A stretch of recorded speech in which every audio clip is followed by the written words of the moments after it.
நம்ம வீட்டில் வந்து காடை செய்ய போகிறோங்க. பாருங்கள், 3 காடை வாங்கிட்டு வந்துக்கிறோம். அதை நல்லா கழுவிடுங்க. க்ளீனாக ஒரு மாதிரி கவுச்சடிக்கும். சுத்தமாக கழுவி வச்சுருக்கிறேன். இப்போ நம்ம காடை செய்ய போகிறோம். பாருங்கள், கடாயை வச்சுட்டேன், எண்ணெய் ஊற்றிட்டேன். அதுக்கு என்னென்ன போடணுமோ பார்க்கலாமா? பாருங்கள், ஒரு 4 லவங்கம், 2 பட்டை, 2 ஏலக்காய் போட்டுடுங்க. போட்டுட்டு பாருங்கள், வெங்காயம் 2 கட் பண்ணி வச்சுக்கிறேன். நைஸாக பொடியாக நறுக்கிடுங்க. பட்டை லவங்கம் போட்டாச்சு. அது கூட இதை போட்டுக்கலாம். இதை போட்டு நல்லா வதக்கிடுங்க. நல்லது, இந்த குளிர் டைமுக்கு காடை சாப்பிட்டா ரொம்ப சூடு ஆகும் உடம்பு, ரொம்ப நல்லாயிருக்கும். இது நல்லா வதக்கிடுங்க. வதக்கிட்டு அப்புறம் பாருங்கள், வெங்காயம் வதங்கிடுச்சு, நல்லா கலர் சேஞ்ச் ஆகிடுச்சா? இப்போ நம்ம இஞ்சி பூண்டு பேஸ்ட் போட்டுப்போம். பாருங்கள், 1 ஸ்பூனு இஞ்சி பூண்டு பேஸ்ட் போட்டுக்கோங்க. அதை நல்லா வதக்கிடுங்க, பச்சை வாசனை போகிற மாதிரி.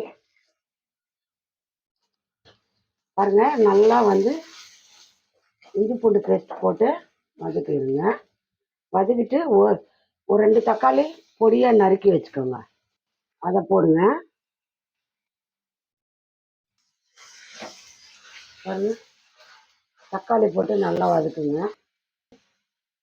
இந்த டைமில் தக்காளி போட்டு உப்பு போட்டுடுங்க. எவ்வளோ வேணுமோ அவ்வளோ உப்பு போட்டுங்க. நல்லா தக்காளி கரையணும். தக்காளி கரைஞ்சி வரட்டும். ஒரு 5 நிமிஷம் வதக்கிட்டே இருங்க. தக்காளி கரையட்டும். பாருங்கள், தக்காளி நல்லா கரைஞ்சிடுச்சு தக்காளி. இப்போ நம்ம வந்து மஞ்சத்தூள், மிளகாத்தூள் போட்டுக்கோங்க. தக்காளி கரைஞ்சதும் நல்லா மஞ்சத்தூள் போட்டு வதக்கிடுங்க. இப்போது மிளகாத்தூள் வீட்டில் அரைச்சி வச்சுக்கிறோம் இல்லையா, அது காரம் எவ்வளோ வேணுமோ அதை போட்டுக்கோங்க. நான் 2 ஸ்பூன் போட்டுக்கிறேன். ஏன்னா தனியாத்தூளும் மிளகாத்தூளும் ஒன்றா மிஸ் ஆகிருக்கு. அதுக்காக நான் அது போட்டுருந்தேன் 2 ஸ்பூனு. நீங்கள் தனித்தனியாக இருந்தால் அது 1 ஸ்பூன், இது 1 ஸ்பூன் யூஸ் பண்ணிக்கோங்க. காரம் எவ்வளோ வேணுமோ அவ்வளோ. இதை வந்து நம்ம கொஞ்சம் 1 கிளாஸ் தண்ணி ஊற்றி நல்லா கொதிக்க வைங்க. ஏன்னா பச்சை வாசனை போகணும். தக்காளி, வெங்காயம், இஞ்சி பூண்டு பேஸ்ட் இதெல்லாம் நம்ம பச்சை வாசனை போகிற வரைக்கும் கொதிக்க வைக்கணும். பாருங்கள், காடை வேகிற அளவுக்கு நம்ம தண்ணி ஊற்றிக்கலாம். கிரேவி உங்களுக்கு எவ்வளோ வேணுமோ அதை ஊற்றிக்கோங்க. இது இப்போ எனக்கு போதும் இது.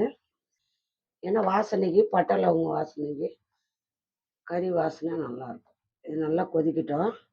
பாருங்கள், நல்லா பச்சை வாசனை போயிட்டுங்க. பாருங்கள், தக்காளி, வெங்காயம், மிளகாத்தூள் எல்லாமே வாசனை பச்சை வாசனை போய் நல்லா கொதிச்சிருச்சு.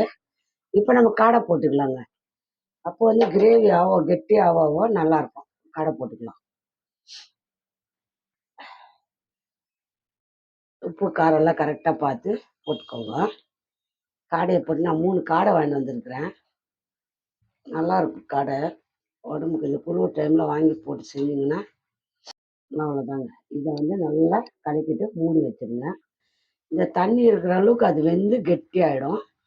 அப்புறம் கிரேவியும் கரெக்டாக இருக்கும். சாப்பாட்டுக்கு கரெக்டாக வரும். கொஞ்ச நேரம் நல்லா மூடி வைங்க. ஒரு 5 நிமிஷம் மூடி வைங்க. நல்லா வெந்துடும் அது. ஏன்னா ரொம்ப நேரம் எல்லாம் வேணாம், பீஸ் பீஸாக கலந்துடும் அது கறி. ஒரு 5 நிமிஷம் மூடி வச்சு ஆஃப் பண்ணிடுங்க. அவ்வளோதாங்க. எவ்வளோ கிரேவி வேணுமோ அவ்வளோ மூடி வச்சிடலாமா? பாருங்கள், ரொம்ப கலக்கி விடாதுங்க.